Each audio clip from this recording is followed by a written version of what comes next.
श्रीमती सोनिया गांधी जी, सम्मानित पूर्व के कांग्रेस अध्यक्ष श्री राहुल गांधी जी, सम्मानित इस प्रदेश के मुख्यमंत्री श्री भूपेश बघेल जी, सम्मानित मंच पर विराजमान हिमाचल प्रदेश कांग्रेस कमेटी के सभी महासचिवगण, मंच पर विराजमान प्रदेश कांग्रेस कमेटी के अध्यक्ष, सीएलपी नेता, देश के कोने कोने से आए हुए हमारे अखिल भारतीय कांग्रेस कमेटी के सदस्य, प्रदेश कांग्रेस कमेटी के सदस्य, एनएसयूआई के सदस्य, युवा कांग्रेस के सदस्य, महिला कांग्रेस के सदस्य और सेवा दल के सभी सम्मानित सदस्य। सबसे पहले तो मैं श्री खड़गे साहब को, जब आप अध्यक्ष बन रहे थे और श्रीमती सोनिया गांधी जी पदभार मुक्त हो रही थी, हिमाचल प्रदेश में चुनाव चला हुआ था, सोनिया गांधी जी के आशीर्वाद से और खड़गे साहब के दिशा निर्देश से हिमाचल प्रदेश में कांग्रेस की सरकार बनी। मैं श्रीमती प्रियंका गांधी जी का व्यक्तिगत तौर से धन्यवाद करना चाहूँगा, क्योंकि राहुल गांधी जी भारत जोड़ो यात्रा में थे। जब हमने उनसे अनुरोध किया तो वो यात्रा बीच में छोड़कर नहीं आ सकते थे। हमने श्रीमती प्रियंका गांधी जी से अनुरोध किया।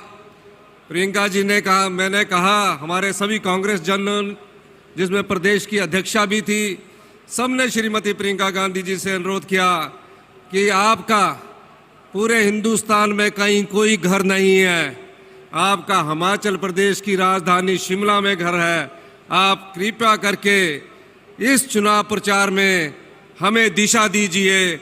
उसके लिए मैं आपका धन्यवाद करता हूं कि आपने जिस प्रकार से हमारे चुनाव प्रचार की कमान संभाली, हिमाचल प्रदेश में कांग्रेस पार्टी की सरकार बनाई गई, उसमें मुख्य श्रेय श्रीमती प्रियंका गांधी जी का भी है। क्योंकि हिमाचल प्रदेश छोटा राज्य है, इसकी जीत बड़ी है। हिमाचल प्रदेश में हिंदू आबादी 97% है, 97% है। राष्ट्रीय भारतीय जनता पार्टी के अध्यक्ष जगत प्रकाश नड्डा जी भी हिमाचल प्रदेश से आते हैं। हमने जब ये देखा, एक रणनीति बनी कि किस प्रकार जो हिंदू विचारधारा का प्रतिनिधित्व करने वाली पार्टी भारतीय जनता पार्टी है, उसको इसी प्रदेश में किस प्रकार से हमें चुनावों में शिरकत देनी है। प्रियंका गांधी जी ने दिशा निर्देश तय किए और आज उस 97% हिंदू विचारधारा को कांग्रेस की इंसानियत की विचारधारा ने हराकर हिमाचल प्रदेश में कांग्रेस पार्टी का झंडा लहराया है। आज सुबह एक पत्रकार महोदय मुझसे इंटरव्यू ले रहे थे, कह रहे थे कि राहुल गांधी जी की भारत जोड़ो यात्रा से 2024 में जो लोकसभा का चुनाव होगा तो क्या कांग्रेस को कितना फायदा होगा और क्या राहुल गांधी जी देश के प्रधानमंत्री बनेंगे। मैंने उन पत्रकार महोदय का सवाल सुना। मैंने कहा, राहुल गांधी जी की भावना को सोचो, देखो, परखो। वो प्रधानमंत्री बनने के लिए ये भारत जोड़ो यात्रा नहीं कर रहे हैं।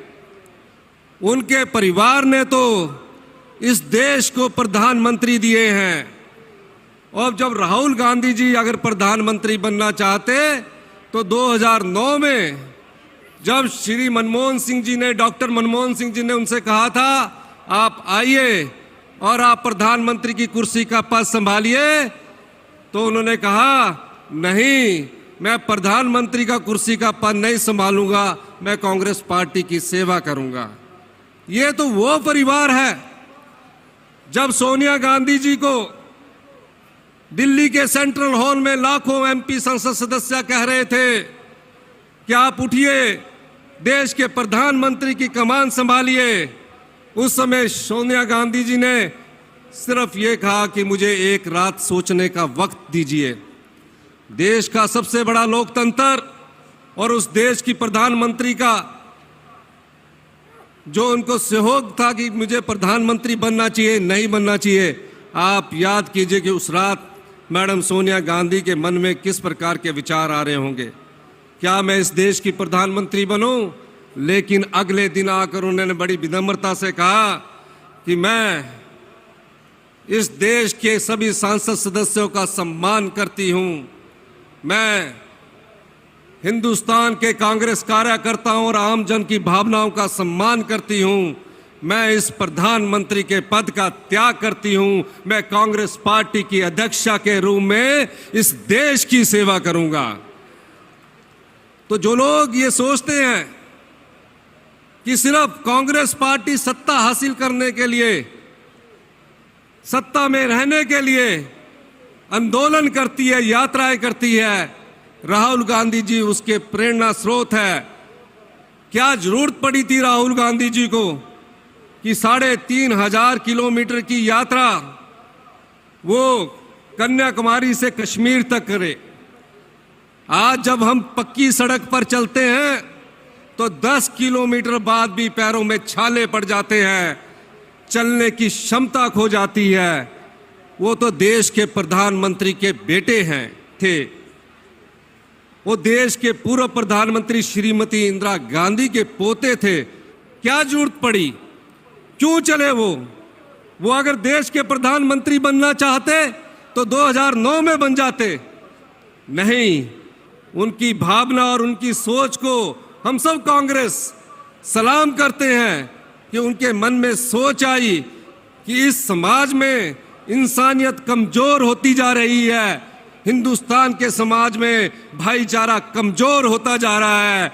तो मैं उस परिवार से आता हूं जिस परिवार ने देश की सेवा को सर्वोपरि रखा है, देश के लिए कुर्बानी होने के लिए सर्वोपरि रखा है। तो मुझे मुख्य विपक्षी पार्टी होने के नाते मुझे इस जिम्मेवारी को निभाना चाहिए। और उन्होंने कश्मीर से कन्याकुमारी तक 3,500 किलोमीटर की पद यात्रा की चली।